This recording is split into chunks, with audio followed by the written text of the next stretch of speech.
দেখতে পাচ্ছেন নাটোরের সিংড়া চৌগ্রামের বিখ্যাত রাজবাড়ি। রাজা নেই এবং তাদের রাজত্ব নেই, কিন্তু কিছু স্মৃতি দাঁড়িয়ে আছে। সেই গেটে আমি এখন দেখতে পাচ্ছি প্রবেশ করতেছি। ডান পাশেও রয়েছে দেখতে পাচ্ছেন আপনারা, এই যে কিছু বিল্ডিং এখনো দাঁড়িয়ে আছে। আমি গেটের মধ্যে এখনো প্রবেশ করেছি, আপনাদেরকে পুরোটাই আজকে দেখানোর চেষ্টা করব স্মৃতিস্বরূপ যেগুলো আছে। দেখতে পাচ্ছেন, এই যে দেখতে পাচ্ছেন আপনারা, এই যে বিল্ডিংগুলো রয়েছে, বিল্ডিংয়ের অবস্থাটা কিন্তু পুরো স্বাদ আর নেই। তারপরে এইদিকেও দেখতে পাচ্ছেন বিল্ডিংয়ের স্মৃতিস্বরূপ রয়েছে, বিশাল এরিয়া, আরও দূর দূরে এরিয়া রয়েছে। এই আপনারা দেখতে পাচ্ছেন, এটা কিছুদিন আগে তফসিল ঘোষণা করা হয়েছিল, কিন্তু আজকে এই তফসিল আর নেই। এখন পূর্ব দিকে সরকারিভাবে রাজকীয়ভাবে একটি তফসিল করা হয়েছে। রাজবাড়ির বিশাল এরিয়া আপনাদেরকে পুরা এরিয়ে ঘুরে ঘুরে দেখানো খুবই কষ্টকর, তারপর আমি কিছু অংশ দেখানোর চেষ্টা করছি। আপনি দেখতে পাচ্ছেন এই গেটে প্রবেশ করেছিলাম, আবার এই গেটে আমি এখন চলে আসলাম। এই গেট দিয়ে এখন বের হয়ে আমাদের অন্য অন্য বিল্ডিংও দেখানোর চেষ্টা করব। আপনারা দেখতে পাচ্ছেন বিল্ডিংও ছিল অত্যন্ত আকর্ষণীয়, কিন্তু বিল্ডিং আজকে নেই। বিল্ডিংয়ের আজকে ভাঙ্গা স্তূপ রয়েছে, ভাঙ্গা স্তূপ রয়েছেন। এই যে দেখতে পাচ্ছেন, আপনাদেরকে দেখানোর চেষ্টা করছি।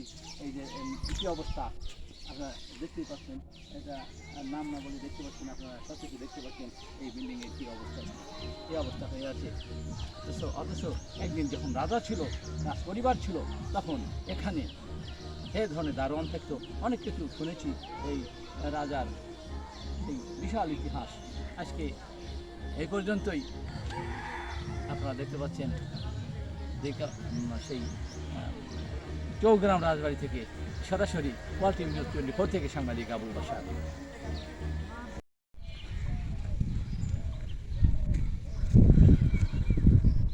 আমি এখন অবস্থান করছি সিংড়া চৌগ্রাম রাজবাড়ি। চৌগ্রাম রাজবাড়ির রাজা রাজত্ব ছেড়ে বহুদিন আগেই ভারতবর্ষে চলে গেছেন, তারা আর কেউ নেই। তাদের স্মৃতিস্বরূপ দেখতে পাচ্ছেন এই বিল্ডিং রয়েছে। আরও অনেক বিল্ডিং ছিল, সেগুলো বিলুপ্তি হয়ে গেছে, একেবারে ভাঙচুর হয়ে গেছে। আর এই বিল্ডিংয়ের অবস্থা তো আপনারা দেখতেই পাচ্ছেন।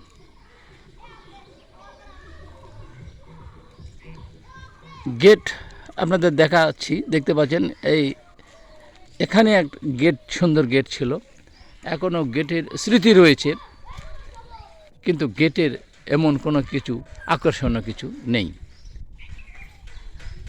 তারপরে দেখতে পাচ্ছেন একটি ঘর, তার পিছনে আরও অনেক ঘরের স্মৃতি ভিতরে রয়েছে।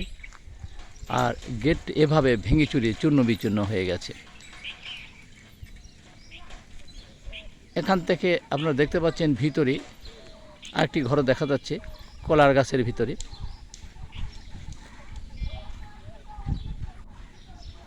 অত্যন্ত আকর্ষণীয় এই রাজবাড়ি ছিল, আজকে আর তা নেই, শুধু স্মৃতি হয়ে দাঁড়িয়ে আছে গেটের এই পিলার।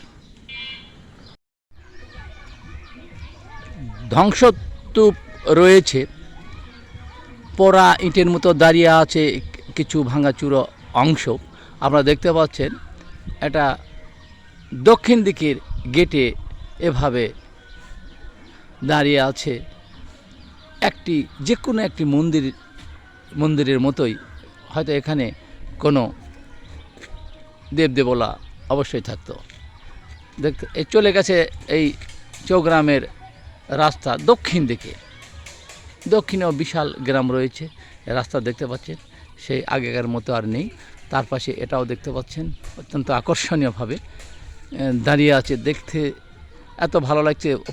পুরাতন হলেও এখনও অত্যন্ত সুন্দর লাগছে। এটাই চৌগ্রাম রাজবাড়ি, শুধু স্মৃতি হয়ে আছে। বিশাল এরিয়াতে আর বাড়িঘর কিছুই নেই, জঙ্গল রয়েছে। এবং এই রাজবাড়িতেই আপনি দেখতে পাচ্ছেন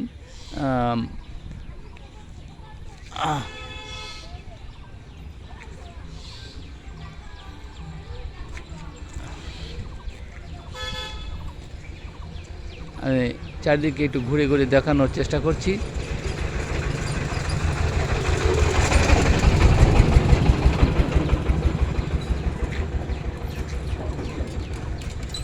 অনেক বড় এরিয়া আপনারা দেখছেন, এগুলো সব এখন মুসলমানেরা ব্যবহার করে, মাদ্রাসা হয়েছে। এছাড়া সামনে দেখতে পাচ্ছি একটি পুকুর, পূর্ব দিকে বিশাল একটি গাছ রয়েছে, গাছের নামটা এই মুহূর্তে আমি বলতে পারছি না। সামনে